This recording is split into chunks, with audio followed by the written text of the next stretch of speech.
know you're good when you can ride a wheelie and shift down or up mid-wheelie.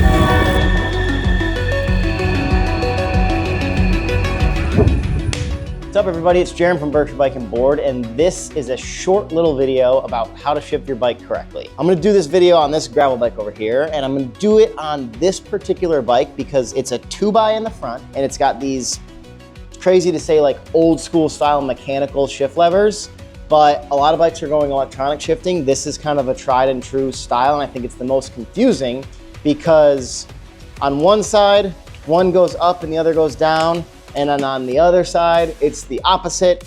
And this is your back brake and this is your front brake. So there's a lot going on in these levers here in the front. I think it'd be nice to just do a video to explain not only how to use these, but how to really shift well when you're on your bike out on the road. So without further ado, let's get out there and make it happen. The first question to answer is, why is it important to shift your gears properly? Well, the first thing is a cadence. So when we're out riding our bicycles, we want to try to keep our cadence or our RPMs between about 80 and 95 RPMs. Now 1 RPM is 1 full revolution. So you can figure that out, what the proper cadence is, either with a bike with generally a power meter that has a cadence sensor attached to it, or you can just start a stopwatch for 60 seconds and count. 1, 2, 3. The reason cadence is important is if your cadence gets too low, think of it like if you're driving a manual car and you're in 4th gear and you're going up a big hill. You get to a point where the motor can't turn the gear over anymore and you stall. Same thing on a bicycle. So if I'm riding up a big hill, I'm in this really hard gear and I'm really slugging along, once my cadence drops below, like, believe it or not, like 50, it starts to get really hard to turn the pedals over. Now, on the opposite end of that, if you're like me and you're cruising, anywhere over about 95 RPMs, you actually start to waste energy. You know, you're kind of going like this and you're wasting energy spinning around and it's not actually being translated in forward motion, which means you'll sound tired like I am right now, but it will be a waste of efficiency. So with that said, I want to talk a little bit about what the different parts are on your shifters and what kind of makes it all go. Then I'll show you how to do it. You really know you're good when you can ride a wheelie and shift down or up mid-wheelie. That's for another video.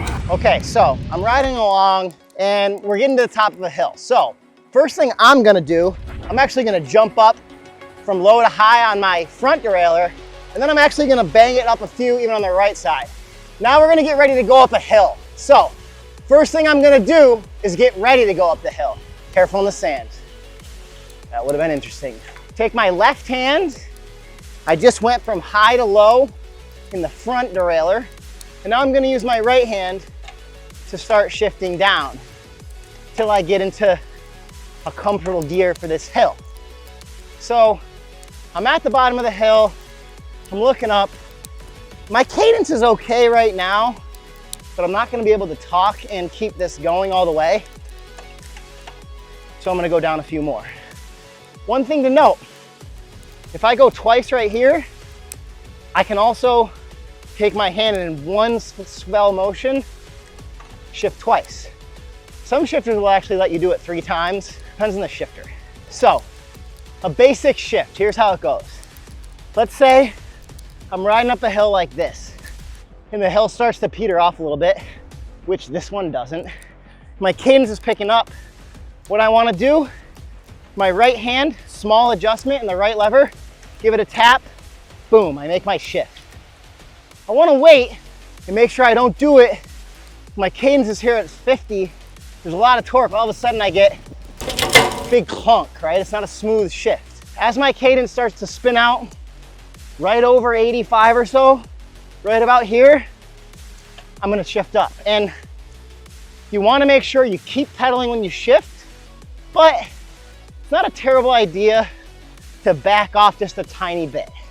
You know, if I'm full power pedaling and I'm banging through gears, it's a good way to wear out your drivetrain, damage your chain or the teeth on your cassette or front chain rings, and you could miss a shift That could be your race. All right, so that's basically the basics about how to shift your bike. I'm gonna talk really quick about some like really advanced stuff. On a bicycle like this that has 2 chain rings in the front, or a low and a high gear as we like to call it, you actually have some overlap. So like, as you're going through the gears in the back, depending on which gear you are in the front, there's some overlap in like basically gears that are the same. What's actually the best way to go through your gears and to never miss a gear, to always hit exactly the next gear, is as you're cycling up on your little adjustments, you're going boom, next gear, boom, next gear, boom, next gear.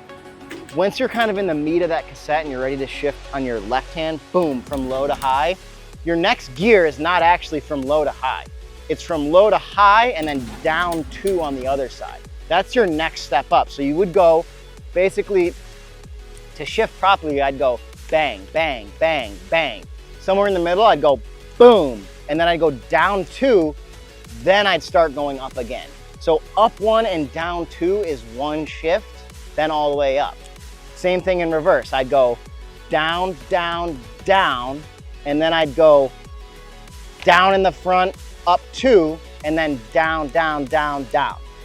I'm confused, but that's technically how you do it. I'll do it in a stand maybe for another video. There's all sorts of other things about like trim and keeping your chain in a straight line, but for the basic premise of how to shift your bike and how to use the shift levers, I think we did a decent job covering it.